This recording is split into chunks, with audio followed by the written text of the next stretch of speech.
Welcome to Twists of Life, where every story has an unexpected turn. Stories of joy and sorrow, hope and redemption, just like the life we all live. Make yourself comfortable. It's time to begin.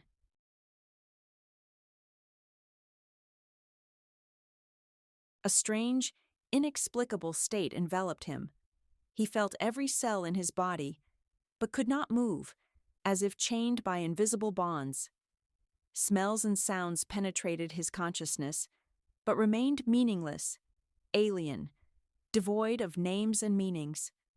His head was empty. The absolute void was frightening, as if his entire former world had been erased, vanished, taking all his memories with it. He could not remember himself, or what had happened to him, or where he was, or how he had gotten here.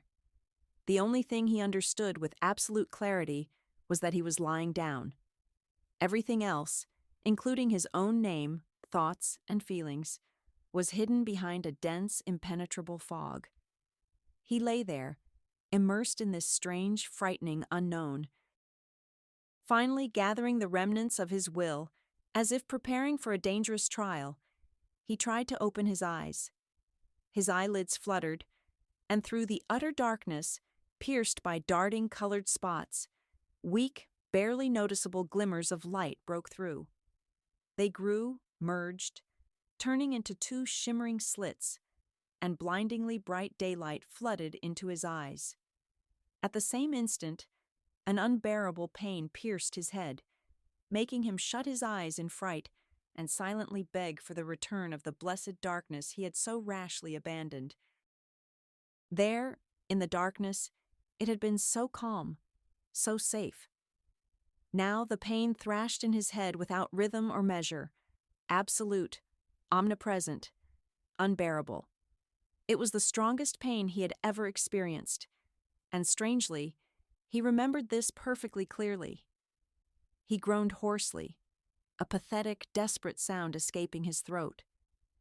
A moment later, he felt a damp, matted strand of hair creep upwards by itself, and then something cool and soft settled on his forehead. The touch was incredibly pleasant, soothing. It instantly relieved the agonizing pain, taking some of it away. The hammers, saws, and needles raging in his head began to lose their sharpness, diminish, retreat. His convulsively flared nostrils caught a light, barely perceptible scent in which notes of freshness, tartness, something sparkling, simultaneously familiar and entirely new, were mixed. Then he felt life-giving moisture on his lips, a blissful feeling as the liquid flowed down his dry, sore throat, rough as sandpaper. This was followed by a quick, light prick in the shoulder, like a mosquito bite. He groaned gratefully and with relief, and heard a voice, thin like a silver bell, quiet like rustling grass, gentle like a curled-up kitten. "Well, that's good, very good. Just wonderful that you've woken up. I was starting to get scared," the voice said. "And now you need to rest, sleep. Hush-a-bye, sleep, and wake up. Well, almost healthy. Sleep." The wonderful sounds of the voice seemed to drift away, fading somewhere in the distance. The last thought that flickered in his mind was completely childish. Has Mom come back? The effort stunned him with a final volley of pain, still strong. He instantly plunged into a saving silence and darkness, sinking into oblivion. Tap, tap, tap, tap, tap. The sound was not loud, but persistently rhythmic. It squeezed into his consciousness, forcing him to remember the terrible outcome of his previous attempt to open his eyes. Finally, tensing his whole body and preparing for a possible blow of pain, he cautiously opened one eye a little. Listening to his sensations and feeling nothing suspicious, he fully opened his eyelids. This time he didn't shut his eyes from pain, but from amazement. Right at him, without blinking, stared a gnome with huge blue eyes. A real gnome.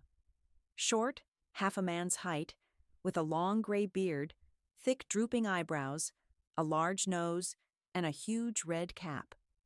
Without taking his eyes off him, the amazing creature lightly tapped the floor with a stick.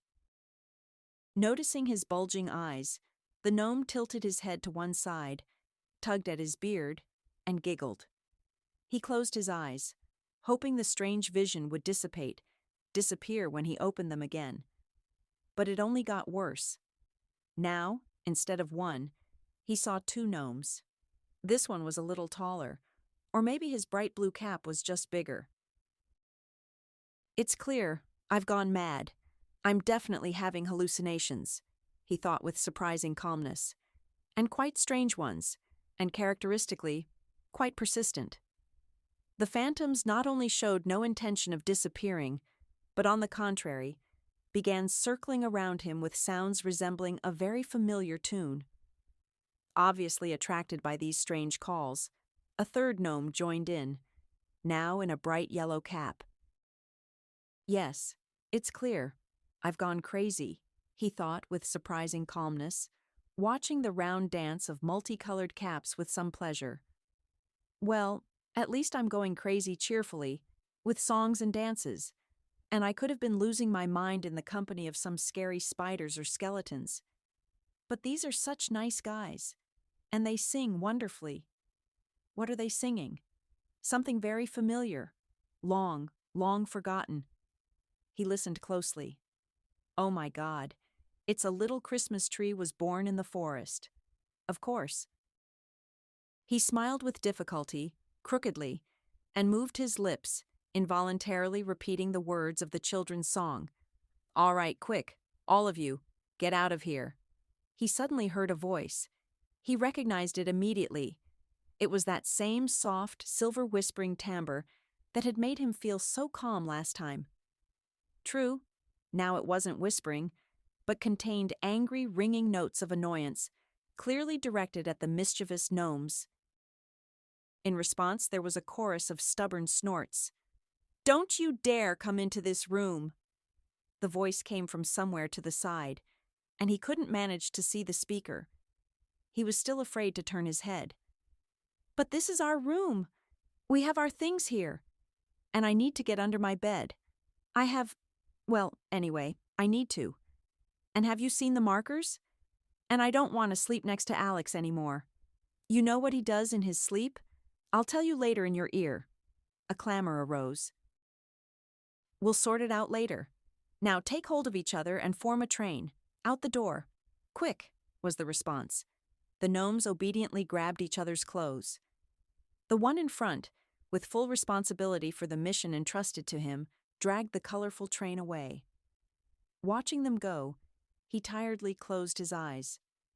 "Looks like I need to learn how to distinguish reality from visions," he thought, and at the same time, come to terms with the fact that fairy tale creatures are calmly hopping around me, singing songs familiar to every child from early childhood.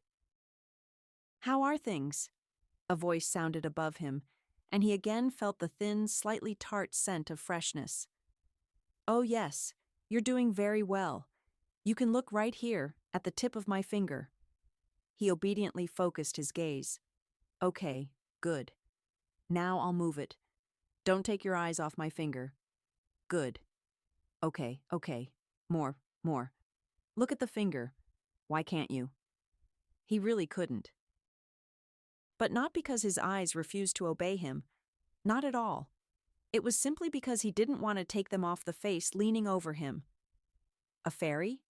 A mermaid? Who is this? What an amazing creature is standing next to him, so close that he can see the thin bluish vein on her temple? What, a vein? So it's a person? No, it can't be. There are no such creatures among people. People. They are rougher, denser, wider, heavier, louder. They are covered in thick skin, covered with hairs. They have bright, fleeting faces, and they constantly show their teeth in unnecessary smiles. By the way, she could well be a representative of any of the listed fairy tale races. After all, she just chased away a whole crowd of gnomes from here. So why shouldn't she herself be a dryad or a sylph? After all, he had already come to terms with being in some strange frozen world. Her face, as if outlined with jewelry-precise calligraphic strokes. High, sharp cheekbones, almost straight eyebrows sweeping towards her temples, a small nose, delicately outlined lips, pale, matte transparent skin. Everything about this face was inexpressibly subtle, graceful, light. It seemed woven from mist, from haze, and if you blew harder, the face would melt, disappear, just as fantastic figures that were clearly visible in the swirls of clouds disappear. She was not at all a beauty whose image imprints itself on the mind once and for all, and yet it was impossible to forget her, like a sunset or the blossoming of a cherry tree, and impossible to keep her close, just like the scent of a flower or a fading evening ray. And yet there was something in this face that firmly held him on the ground, that didn't let him disappear carelessly and thoughtlessly. Her eyes? Huge, gray-blue. However, he wouldn't vouch for their color. It was possible that this amazing creature could easily change their color at will. Well, that's how it is. Just now they were gray with a bluish tint, but a few moments later, they darkened and became the color of dark pearls, probably because their owner frowned in bewilderment. But apparently, the worry was unnecessary. Her forehead smoothed out, her lips twitched in a slight smile, and now her eyes shone with warm, joyful blue aquamarines. Her eyes were wonderfully expressive. In them there was sometimes anxiety, sometimes a mischievous smirk, sometimes quiet, calm sadness. They laughed and cried, rejoiced and grieved, joked and questioned. And for all this, their owner didn't need to open her mouth and speak words, shed tears, frown or smile, like other people. He tore himself away from her face with difficulty and stared at the tip of her thin finger with a short, oval-trimmed nail. "Can you hear me? Hello?" She leaned over his face and looked intently into his eyes.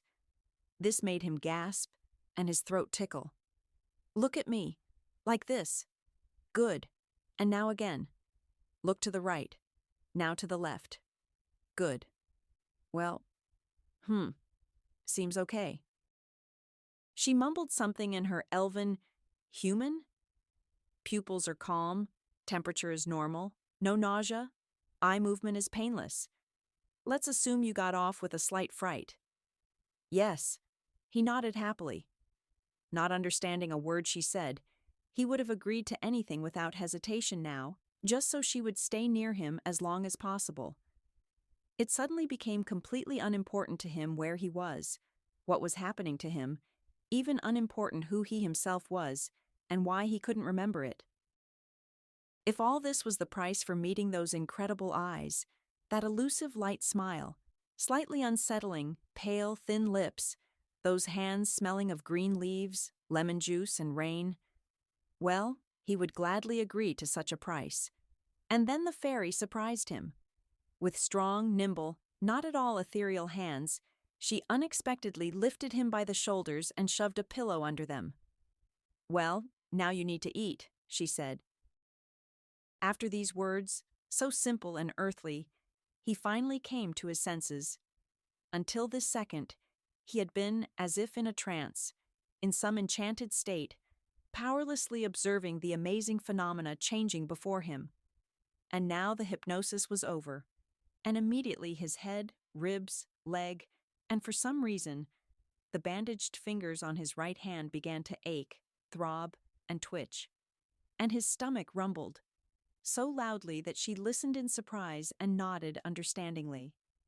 A few minutes later, he was savoring, burning his tongue, amber chicken broth from a large mug, speckled with fragrant herbs, probably some kind of magical potion. Then there was another light and quick injection in the shoulder, after which the pain, which had been trying to take the cup of broth away from him, quickly began to subside. "Well, that's good. Now you need to rest, And then we'll talk, she said, her eyes shining cheerfully. It seemed his appetite, which, frankly, little could affect, pleased her.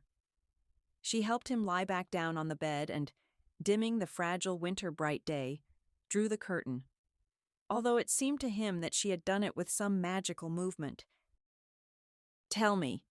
He raised himself up, fighting the sleepy stupor that was rapidly coming over him. The gnomes?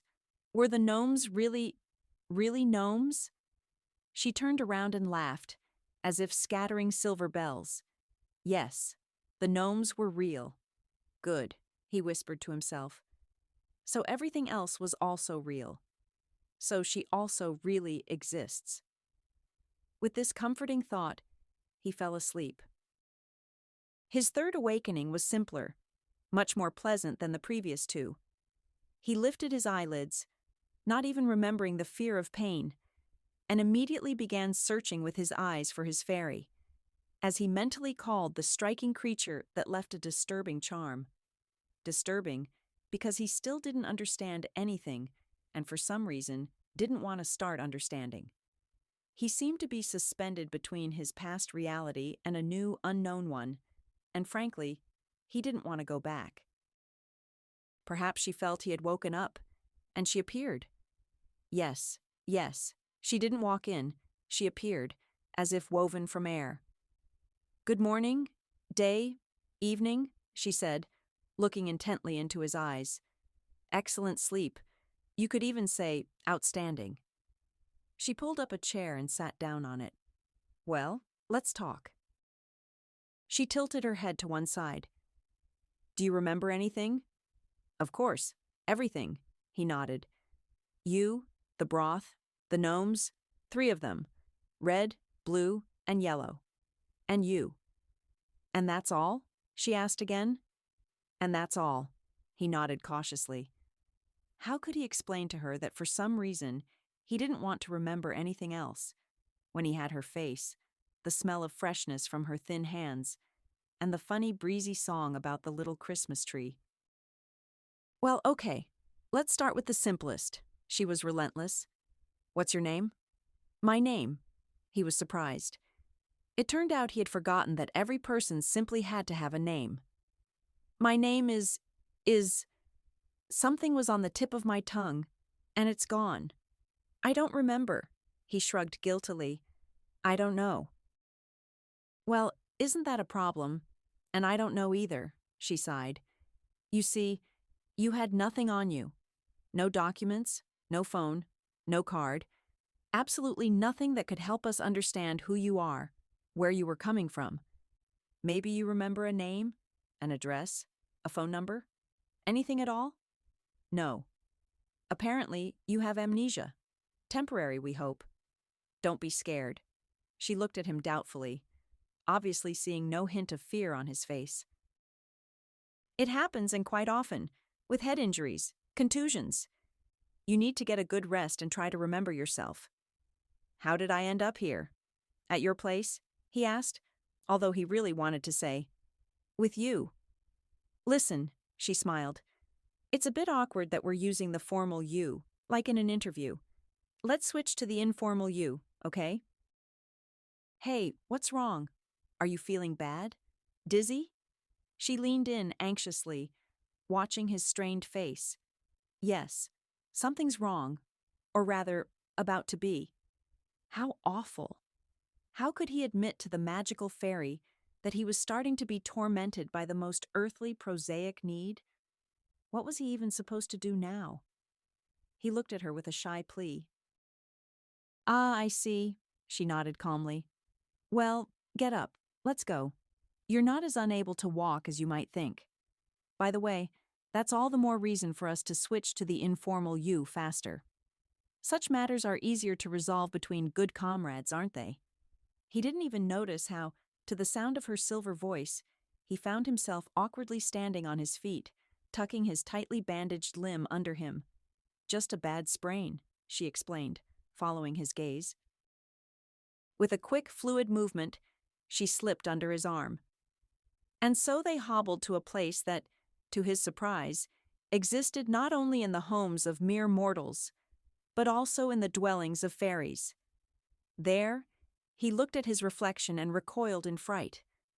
From the mirror, cracked in the corner, a gaunt man with cloudy, sleepy eyes, a scrape on his forehead partially covered by tangled hair, and a considerable 3-day stubble stared back at him. "Aha, looking good," his hostess nodded cheerfully at him.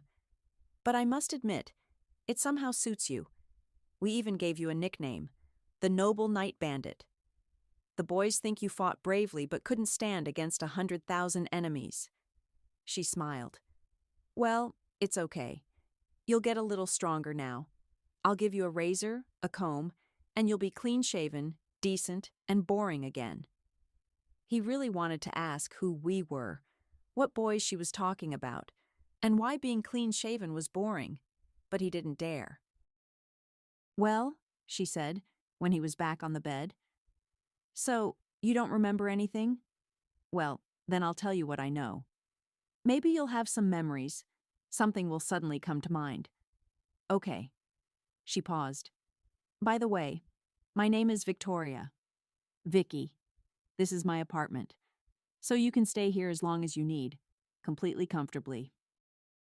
And so, the fairy tale fairy, the enchanted creature, had turned into a quite real young woman named Victoria. But his involuntary internal tremor at the sound of her voice, the smell of her hands and hair, the look in her eyes, that hadn't gone anywhere. On the contrary, it only grew stronger, joyfully, from the thought that all this belonged to someone who wouldn't disappear or deceive him. Not half an hour later, he was thoughtfully fiddling with the edge of a fluffy blanket, running through his mind everything he had heard from Victoria. She had found him on the street, near her house, late in the evening, lying in a snowdrift, in just a shirt and jeans, beaten, unconscious. Asking a passerby for help, she had dragged him to the emergency room. There they were asked to leave. He had no documents. And yet, at her requests, demands, pleas, and threats, he was brought to consciousness, his head and leg were bandaged, and his fingers were dressed. "To a clinic? I don't have one. Sorry. That's why I brought you here. Put you to bed. Well, and then you know," she finished simply. "But don't worry. I'm not a doctor, but at least I can provide you with first aid and proper care. After all, I have 5 years of medical school behind me." She sighed lightly, thought about something, but then, as if catching herself, smiled easily and brightly. "You'll rest for a couple of days? Maybe you'll remember something. And anyway, you need to recover faster, because New Year's is in a week." Something in his head stirred, turned slightly, moved, but then subsided again. "I see. So, you live here alone?" he asked cautiously, still unaccustomed to using the informal you with her, posing a very important question for him. What if everything collapsed now? What if his fairy had a legitimate fairy? Maybe he was just away on a business trip, or just out for a couple of days on errands. "Well, why alone?" she chuckled, and his heart ached with longing. "Completely alone. Although, to be honest, sometimes I really dream of being alone, even for a little while. You've already seen my company. That's how we live, the 4 of us. With the gnomes." "You live with gnomes?" he asked, stunned. "With 3?" he clarified. For some reason, the funny ambiguity of his question hung in the air, and suddenly Vicky began to shake quietly with laughter. He looked at her in surprise, smiled uncertainly, giggled, clutching his ribs with crushing pain, wincing and groaning, and burst out laughing himself. "Aha! Yes, I'm Snow White, although slightly shortchanged by fate," Vicky laughed, finally turning into a charming, earthly woman. "I only have 3 gnomes, not enough for a complete set." Calming down, wiping away the tears brought on by laughter, Vicky stunned him with an incredible fact, completely out of character for her. It turned out that the gnomes were, of course, not some fairy tale creatures at all, but children, little ones. twins Georgie and Alex, 5 years old, and Vic, who was the same age. And when he first saw them, they were trying on costumes prepared for the New Year's party at kindergarten. That's how his delusion was amusingly dispelled. Wait, I don't understand. If Georgie and Alex are twins, and Vic is their age, shouldn't they be triplets? He tried to understand why the news that Victoria had 3 children didn't shock him at all. Perhaps because everything about her had to be unusual, not like other women. Even if she was earthly and had a wonderful but quite ordinary name, and even went to university once, like mere mortals. Still, she was a miracle, extraordinary and incredible. She had 3 little ones. Well, that was a miracle too. Well, why necessarily triplets? Vicky smiled. Not necessarily. Here's a riddle for you. Lie there and think. It's very useful in your condition. She stood up. Okay, but we've done the dressings. You finished the soup. I've given you the injection. Now sleep. He quickly caught the thin hand, smelling of that same melody of greenery, coolness, and freshness, and pressed it to his lips, and sighed in amazement. The palm, which he thought he held firmly with his bandaged whole fingers, literally dissolved, disappeared, leaving a slight chill and a sweet bitterness on his lips. He groaned with pleasure, and as usual, fell into silence and darkness. One bright, calm day gave way to another. His leg ached with a stretched tendon. His ribs complained painfully to each other about cruel treatment, and one of his fingers suddenly decided to swell up to the size of a sausage. And yet, he had never felt so good. He couldn't explain it. He lived in a small apartment, tried to help Vicky, who was constantly busy, appearing and disappearing, and remembered children's games. The children were wonderful, healthy, cunningly intelligent, and there wasn't a drop of what is usually used to stigmatize children from poor and single-parent families. They were more than adequately provided with everything they needed: love, affection, care, and tenderness. And all this was generously seasoned with songs, fairy tales, pancakes, and games of hide-and-seek, rosy apples, and spaceships made of chairs. The twins Alex and Georgie were charming blonde rascals, always plotting something. They constantly played tricks on everyone by the fact that no one, except their mother, could tell them apart. Vic, dark-haired, brown-eyed, a little taller than his brothers, was completely different, having taken his appearance, obviously, from some distant ancestor. And his character was completely different, serious and calm. Perhaps this was somehow explained by the creepy scar that divided the boy's upper lip into 2 halves, making him seem to lisp when he spoke. Vicky called him Bunny.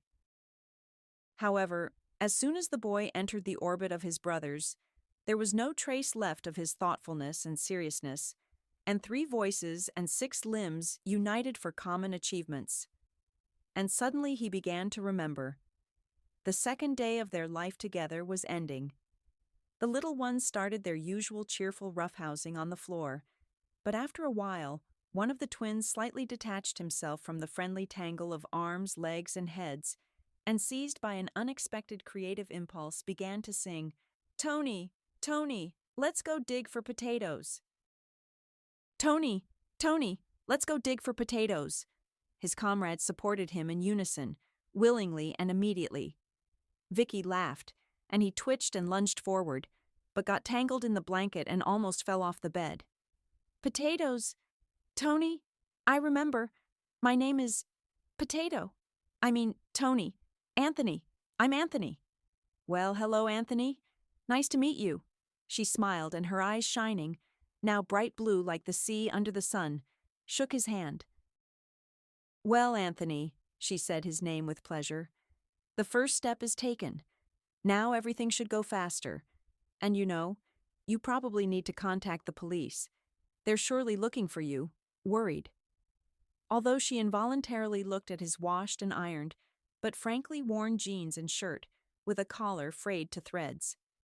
Yes, I understand. I'm bothering you. You. I'm sitting here, eating you out of house and home. You're spending money on food, medicine, time, energy, and yes, I should leave.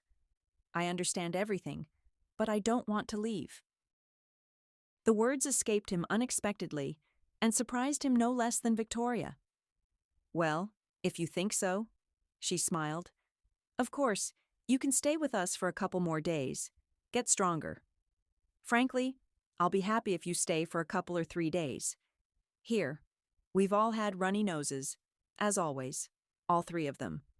They won't let us into kindergarten, and I can't stay with them right now. I have a lot of work, and New Year's is just around the corner. It's just awful. And as if on purpose, Grandma Zoe, our neighbor from the apartment across the hall, got sick. Usually she helps me in such cases. So if you stay with the kids, you'll really help me out. My God, finally he could be useful to her in some way. He suddenly wanted to fall to his knees, kiss Vicky's hands, and thank her for the honor of helping her. Frankly, he didn't understand at all how she managed everything. Early in the morning, she would rush off somewhere. By lunchtime, she would bring a pile of multicolored paper, frames, folders, and humming something under her breath, she would cut and glue with enthusiasm. Then she would easily ladle from pots in the kitchen, splash water in the bathroom, gather her mysterious crafts, and rush off again. In the evening, the apartment would fill with boys, shrieking, banging, dirty sneakers and t-shirts, drawings, munching, singing, arguing, and sometimes desperate roaring.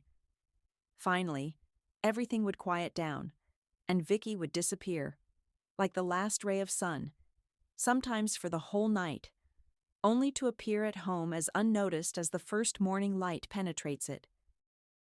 But the clothes, washed at some unknown time, would be folded into neat piles, fragrant soups, porridges, and stews would steam in the pots. Everything would be in its place, and the boys would magically become clean and combed. How did she manage it? A mystery.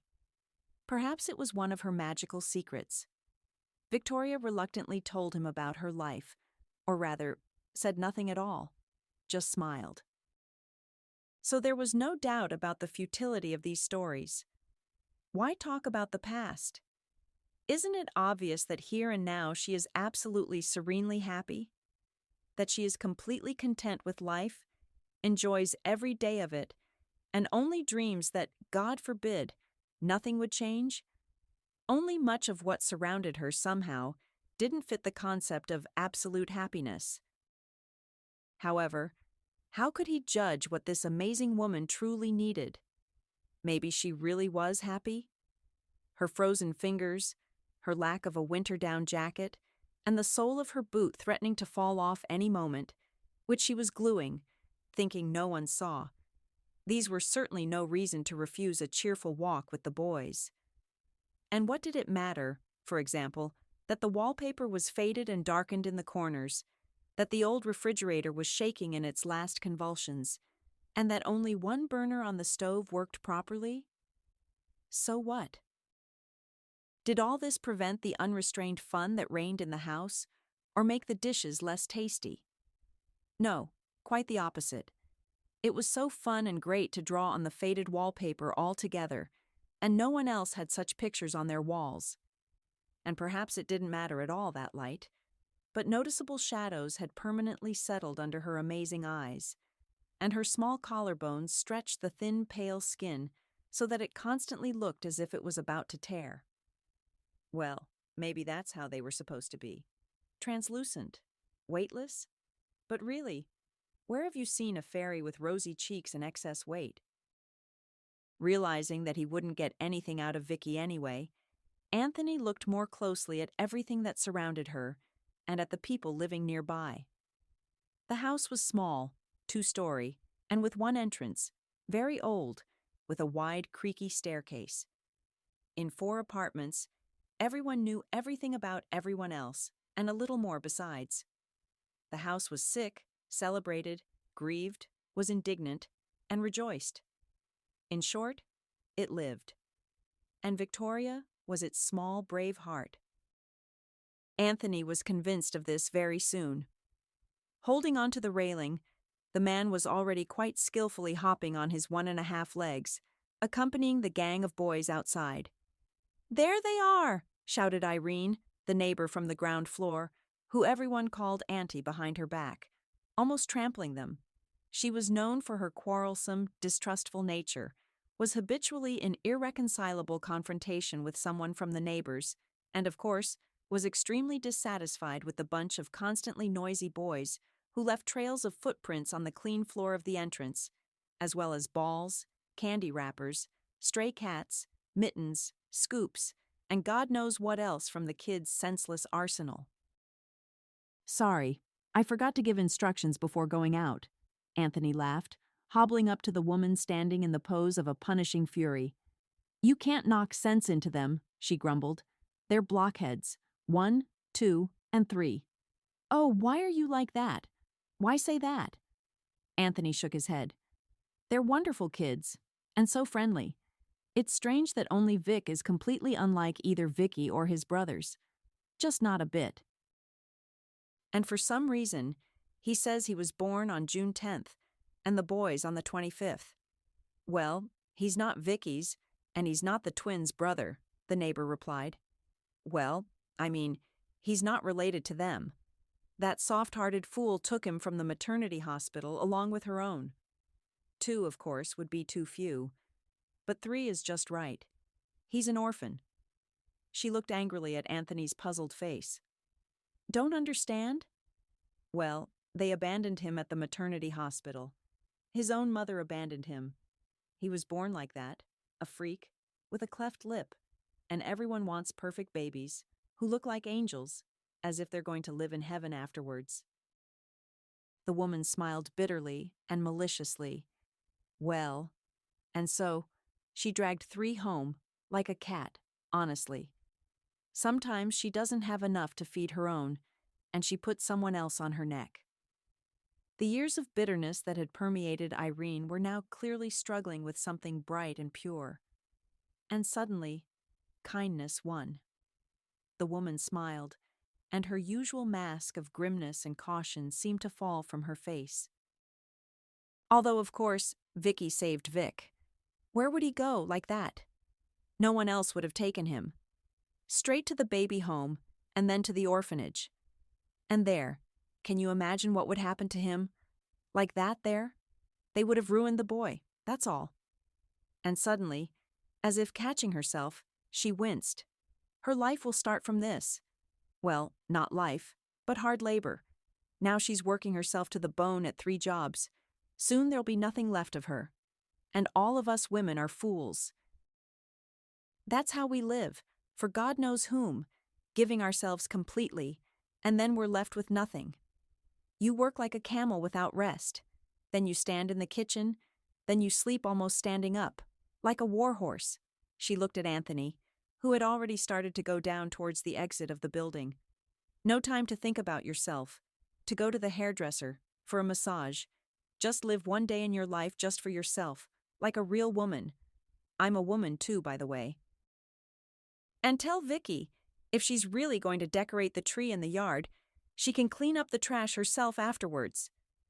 Irene's screams were heard even after the entrance door closed behind him.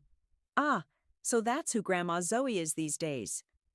Anthony heard behind him another female voice, but completely different. Quiet, calm, slightly trembling. Just in case, he counted the boys messing around in the snowdrift with his eyes and turned around. Behind him stood a short, slightly hunched old woman in a funny fur hat. "Are you Anthony? Vicky told me about you." She smiled with an incredibly warm, kind smile. The kind only grandmothers who make no distinction between their own and other people's grandchildren can give. "She found you, right? And now she's nursing you back to health?" "Not surprising. That's how she is. She's always been like that, rushing to everyone's aid. It doesn't matter who's in front of her. A child, a sparrow, a man, a kitten, an old woman. Just don't tell Vicky that you saw me outside. she asked, smiling. She'll scold me for going out. She came running to me on her way to work this morning, took my blood pressure, brought pills, ordered me to lie down and not get up. But I dragged myself out. I really need to go to the post office, send gifts to my grandchildren. My grandchildren are far away. My son Robert works there. I just want to see my Robbie and the girls so much. I just don't have the strength. She sighed and wiped her eyes with a handkerchief.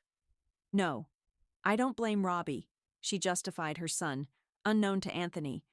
Where would he find the time? It's flying across half the country. They're busy people, both him and his wife. They don't forget me, don't think that. They call me often, worry too. They always promise, we'll come, we'll definitely come. But when? No, I understand everything. I'm just very afraid, because I might die any day now and not see them. She again dabbed at her eyes with her handkerchief, raised her bright, clear eyes, the kind only children and old people have, to Anthony, and smiled shyly. Oh, Tony, forgive me. I got carried away talking to you. She laughed a small, quiet laugh.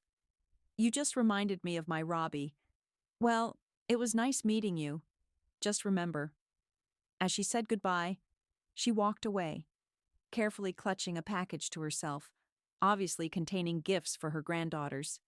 And he, who hadn't said a word to her, watched her go for a long time, unaccustomedly longing for someone else's separation. The boys, having had their fill of playing, tumbled into the entrance in a noisy crowd, covered from head to foot in soft snowballs. Anthony, unable to keep up, hobbled behind. A leather glove lay on the first-floor landing. He's always dropping them, one of the boys reported authoritatively from above. He lives in apartment 2. Anthony rang the doorbell, and a few seconds later, a thin woman with a tired face and dull eyes opened the door. Ah, Walter? Anthony was flustered, fumbling with the glove in his hand. The woman waved her hand towards a room. A man was sitting on an old sofa. Broad-shouldered, with regular features, black wavy hair. Even if he were completely heterosexual and preferred to admire female beauty, Anthony couldn't help but admit the man sitting before him was very handsome. He seemed out of place in time here, among the faded wallpaper, old furniture, and dusty, stale air. He should be shining with intelligent eyes on a movie screen, or be a physical education coach. But the man couldn't do any of that. Not stand, not run, not jump. Nothing. Because his legs, helpless, unnaturally thin, and deathly still, weighed nothing, but chained him to the cracked, long, unpainted floor more securely than multi-ton shackles. He raised his head and smiled. Again? He said. No, really. I'll ask Mom to sew an elastic band on it. I walk, but figuratively speaking. That is, I used to ride. And in a wheelchair? Anthony asked cautiously. It's called a wheelchair, the man said without self-pity, and with a habitual, long-standing, therefore calm pain. Even without a leg, I still have privileges. I can sit in my chair even in the presence of the head of state. However bitter it was for him, he couldn't help but smile and laugh. Vicky came up with that for me. You know, it helps. And anyway, if it weren't for her, I might have been… well, never mind. And I do have a chair. Yes, there it is. Walter waved his hand towards where a pile of metal on wheels was stacked. My old one. It's been repaired 10 times. And it's useless. It keeps breaking. And a new one is very expensive, and you have to wait for a free one. So I sit here, waiting for it like a miracle from Santa Claus. The words of the handsome young man, sitting helplessly trapped within 4 walls, exuded such hopelessness that Anthony lowered his eyes, and when he raised them again, he blinked in surprise. A painting hung on the wall. At first, Anthony took it for a painted city landscape. A narrow street between old houses, a wet pavement reflecting the yellowish light of lanterns, and a single thin human figure. and suddenly Anthony straightened up and looked more closely. The painting seemed to come alive, to stir. He even thought the little figure took a small step forward. Was he having hallucinations again? He looked around at Walter in a panic. He nodded his head and smiled. Anthony came closer and gasped. The painting was three-dimensional. The houses seemed to protrude from the frame, like real ones, and it seemed that the lights would soon turn on in the windows. A tram would turn the corner. Look, the rails are gleaming between the houses. And the figure would jump in place and hurry about its business. Scientifically, it's called paper toll, a technique for creating three-dimensional paintings, Walter explained to the astonished Anthony. And simply put, it's called Vicky's Little Miracle. It's her painting. She gave it to me a long time ago. I just look at this street, and sometimes it seems to me that I myself am walking along it, breathing the air after the rain, afraid of getting hit by a tram. My God, what happiness it is to be afraid of getting hit by a tram. Never mind. He decided to change the subject. How is it? You've been staying at her place for several days and haven't seen any of her paintings? Although, yes, she doesn't keep them at home, as she once said. She's afraid of becoming narcissistic. He chuckled. How can she have nothing left? She just makes them and sells them right away. She needs money for the boys, for all her charity work, and she also works shifts at the hospital, washes dishes in a restaurant. And I just sit here. Walter pulled the pathetic remnants of his legs toward him and smiled. Can you imagine, she once told me. Walter, she said, I figured that to buy you a new chair, I only need to make 86 paintings. I've already made 10. The rest is just trifle. Isn't she a fool? A few hours ago, Anthony had already heard Vicky being called a fool. But then, the shrill female voice had boiled with incomprehension, disbelief, and bitterness, so the word came out poisonous, sticky. Now the crippled young man said it softly, affectionately, tenderly, and it sounded like a gentle, touching, timid confession. Are you leaving soon? The brown-eyed Vic looked at Anthony seriously, intently. Tired of me, huh? The man playfully nodded at the boy. I'm getting in your way here. Yesterday I accidentally ate Georgie's apple. Yeah, I just really love apples, you see.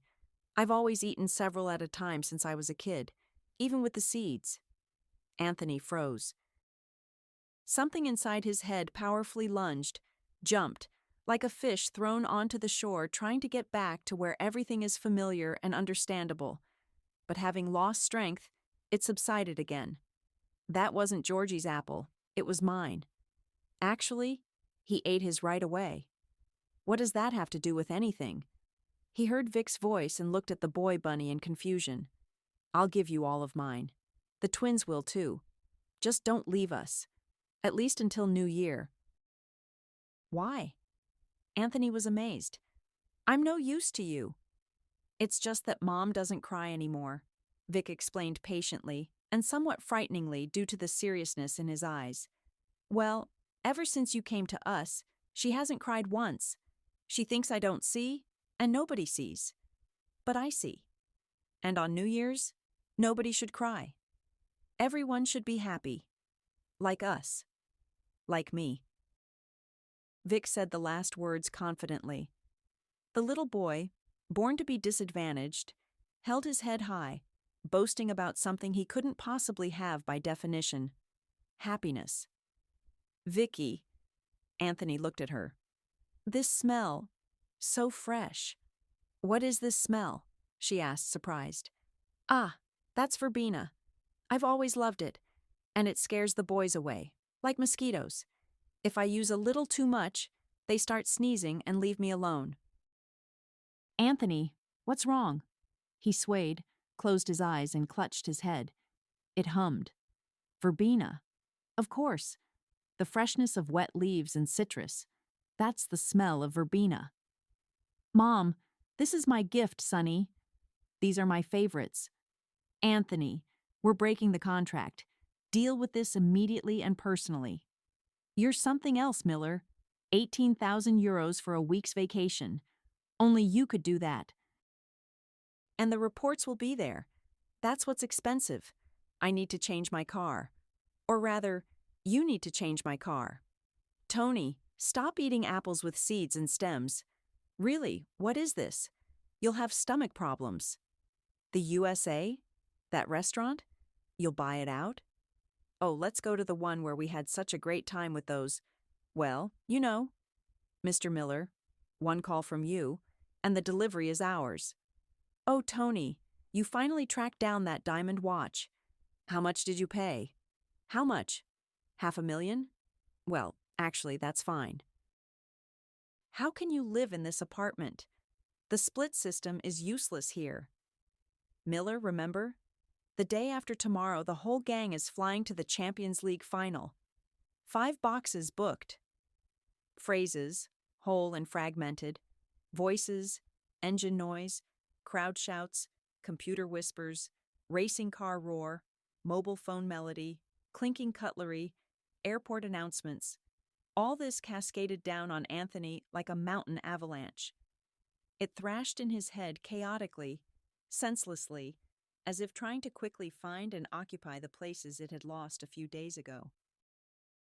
I remember, he exhaled. I remember. I'm Anthony Miller. I'm 34 years old. I live downtown. I'm so happy for you. Her eyes shone. So happy. It's so great to remember yourself. You've given yourself a gift for the new year, as it were. She laughed. So, you have somewhere and someone to go back to? He nodded. Wonderful. A light shadow fell on her face and disappeared faster than he could blink. Simply wonderful. Well, happy trails. We'll miss you. And please, don't forget anything else. She touched his cheek more with a sigh. A scent? Warmth? Then with her lips. And disappeared, as dreams are supposed to. Born with a silver spoon in his mouth. That was him, Anthony Miller. A boy, the only son of a very wealthy businessman, grew up, of course, in complete comfort, provided with everything one could imagine, especially after losing his mother early. Anthony received an excellent education, polished to a blinding shine, and the position of future heir to a large firm. And along with that, he received a destiny, prearranged down to the smallest detail, from which it was almost impossible to escape. However, the path was comfortable, luxurious, and constantly envied by others. When Anthony turned 30, his father fully handed over the affairs of the large company to him, and along with that, he inherited the duties of the soul of the company for a group of rich young businessmen, convinced that everything is for sale and purchase. The only question is the price. They bought and sold cars, companies, honor, clothes, foreign resorts, women, health, conscience, restaurants. Only Anthony suddenly began to notice that with the years, the price became higher and higher, and what was bought became worse and worse.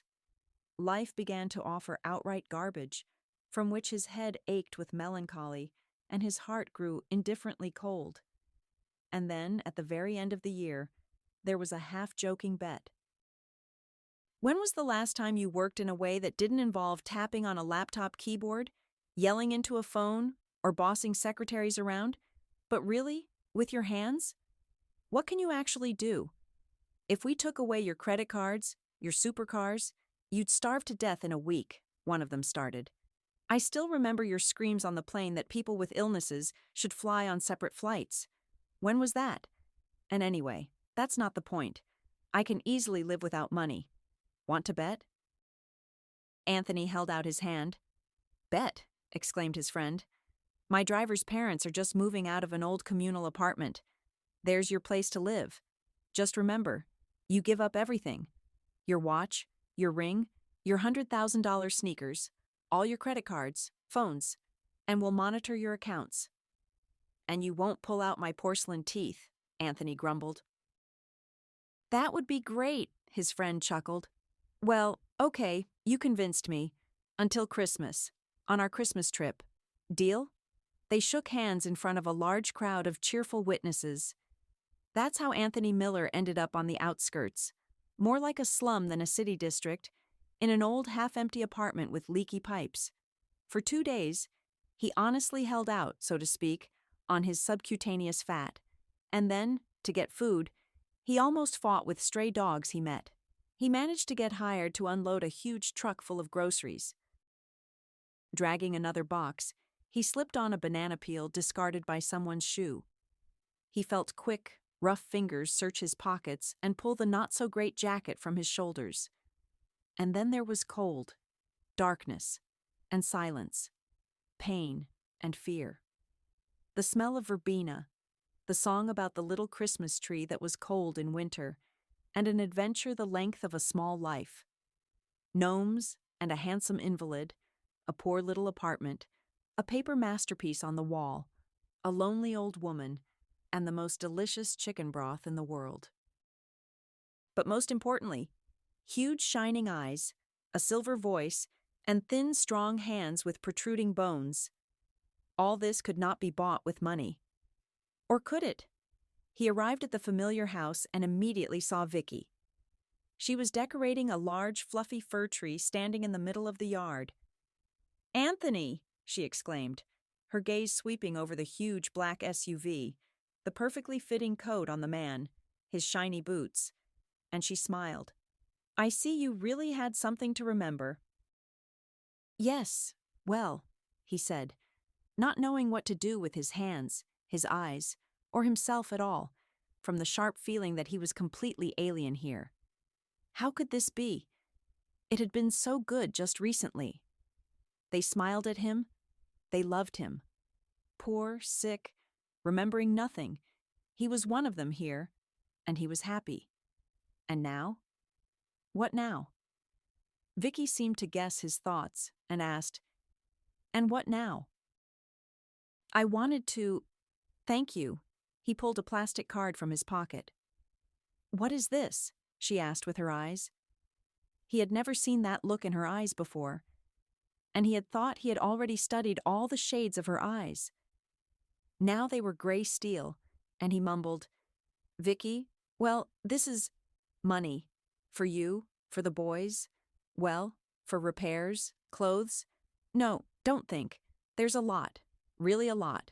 You need money. I know you do." "I do," she nodded, and the silver notes disappeared from her voice too. "But not this kind, and not from you." "Well, Vicky, let's not... You did spend money on me. I ate and drank at your place for almost a week. What else?" "Is this for help?" she repeated thoughtfully. "Well, thank you, of course. But I don't take money for help, or for friendship, or for...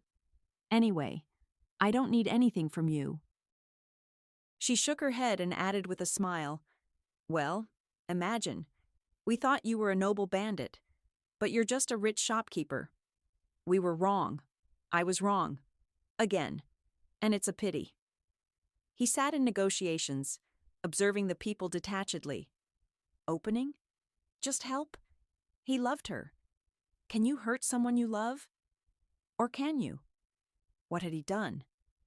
Of course he had hurt her, insulted her. After all, feelings, real feelings, cannot be bought. They can only be received as a gift. How simple. Why had he forgotten this so quickly? How had he forgotten the invalid trapped in the walls, old Zoe, and the thin hands that smelled of his mother's perfume? "Idiot. Moron. Moneybags," Anthony suddenly exclaimed. "You know, Mr. Miller," the astonished interlocutor said, rising slightly, "perhaps our terms are not the most suitable for you, but I would still ask you..." "Oh, I'm sorry," Anthony laughed. "I wasn't talking about you. I was talking about myself. I'll leave now. My deputy will sign everything. I don't have time, forgive me. I have to run. I have so much to do. After all, tomorrow is New Year's. It's time for dreams to come true." On December 31st, he patiently watched Vicky and her elderly neighbor untangle garlands with 4 hands. "Oh, wait, Anthony. What are you doing? You're getting in my way. Oh no, I broke a bulb on the garland because of you. And we're having a gathering by the tree in the evening. Grandma Zoe, don't dress the boys too warmly, okay? It's warm outside. Grandma Zoe won't be able to come to the tree. A car will pick her up in an hour, Anthony suddenly said. What? The women asked in unison and looked at him in surprise. Yes, yes. Get ready, Grandma Zoe. They'll pick you up, take you to the airport, and you'll fly to your son and his family to celebrate New Year's. Your granddaughters are really waiting for you. They're making you gifts. I called your son. He even dropped his phone from joy. He'll meet you. But how? The old woman was flustered.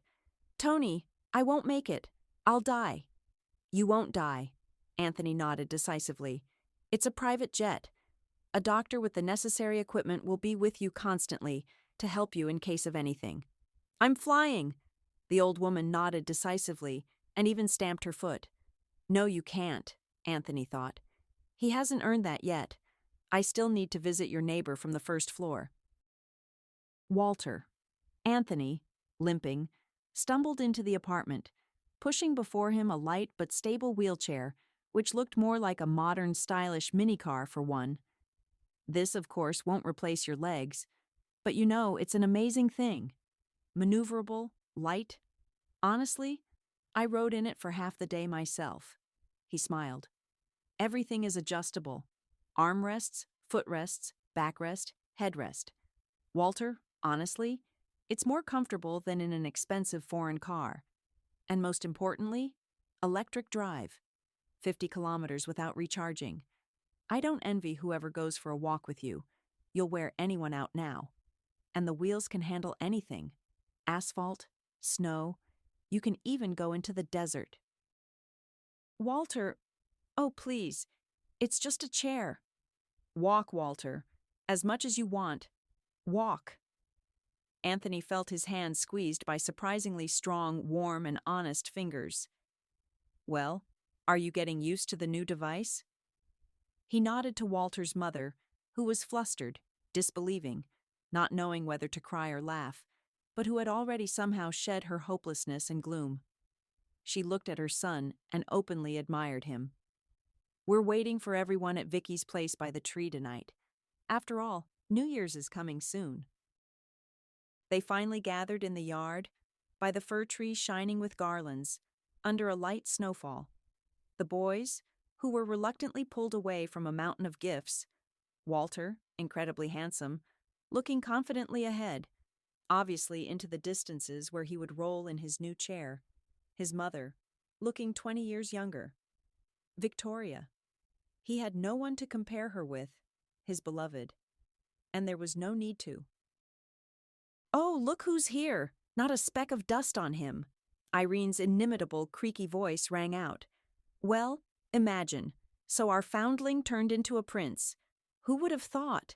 Ah, I didn't know, or I would have nursed you myself. She headed towards the entrance, throwing over her shoulder. Vicky, make sure all the cracker papers are picked up tomorrow morning. Get everyone out for cleanup, and don't forget to bring the prince. Irene, wait, Anthony realized, catching up with the neighbor. Wait, Irene, this is for you. He handed the woman a rectangular envelope. What is this? She stared at Anthony suspiciously. It's a certificate for a full day at a beauty salon for you. Massage, manicure, hairdresser, masks, what else? Lots of things, whatever you want. He smiled. But remember, you said, a whole day just for yourself, like a real woman? Well, there you go. Happy New Year. Irene looked at Anthony and Vicky, at the envelope with her beautiful feminine desires, at the little fir tree burning with lights, and it was unclear what was glistening on her cheeks. Probably the snowflakes falling on them and melting from the warmth. And what did Santa Claus give you? Vicky smiled. Nothing yet. He shook his head sadly. He doesn't need anything except what one young woman has. She won't give it to me. Either she doesn't want to, or she can't. She can, her voice whispered like silver. Maybe she wants to, very much. She's just shy. It's all yours, and only for you. Take it. Own it. Play and rejoice. Just don't leave it for long. Vicky and Anthony sat side by side, pressed close together, in the yard, on the bench near the tree. Complete silence reigned around them, and it seemed to them that there was no one else in the world but the two of them. However, all lovers feel exactly that way. Sifting down in delicate, weightless flakes, quiet, light snow fell from the sky. The fir tree, sparkling with lights, swayed a fluffy paw, and it seemed to Anthony at the same time that a tall old man with a white beard would look out from behind it, shake his staff at them, and ask sternly, "And who is giving out gifts right and left here instead of me?" The snow fell quietly, making the world whiter, cleaner, and kinder. More worthy of New Year's, undoubtedly, happy and bright. "And I've figured out your secret," Anthony's whisper was heard. Vicky purred, leaning against his side. "It's very simple. If you want to be happy yourself, make someone else happy." And somewhere far away, as if agreeing with him, the New Year's chimes struck softly, resonantly, and joyfully.